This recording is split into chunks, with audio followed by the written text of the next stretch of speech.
there be life on moons in our solar system? NASA thinks it's worth exploring.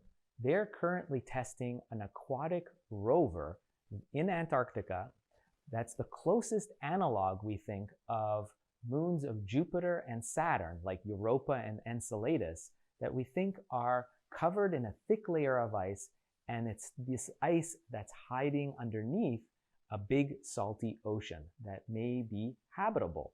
So NASA is currently working on technology and where they could drill into that ice or melt that ice and be able to launch a submersible underneath that ice layer into those hidden oceans. And so NASA is currently testing out an aquatic rover in Antarctica where they're looking at this proof of this technology that they could actually launch it onto future missions. So check this video out. One environment on Earth that might serve as a useful analog for the exploration of Europa's ocean, which is trapped beneath a pretty thick ice shell, is the Arctic. And so our team developed this under ice rover to study these methane-rich lakes up along the Alaskan permafrost.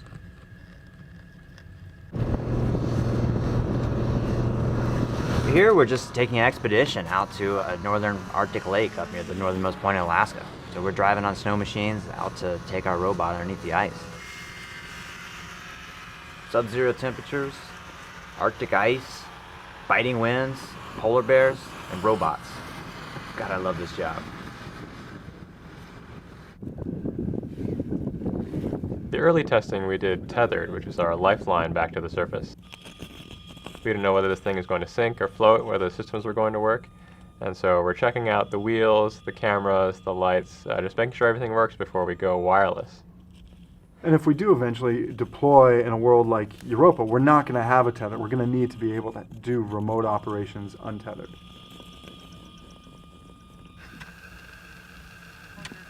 Now we specifically go out there during times when the ice is thin to find out where these methane seeps are. I'm actually poking at the ice trying to find a trail for us that is safe for us to deploy the rover on. Yeah, it's dangerous business walking around on this thin ice. I mean, this is why we thought of the rover to begin with. We thought, oh, well, just invert the surface. Instead of a rover that drives on the ground, we'll have a rover that drives on the ceiling. And what do we need to do that? We just make it buoyant. So it floats and essentially drives on the ceiling, which is the ice surface. Here's a good shot of a methane seep, where it's actually bubbling up from the lake floor and keeping the ice from freezing right there.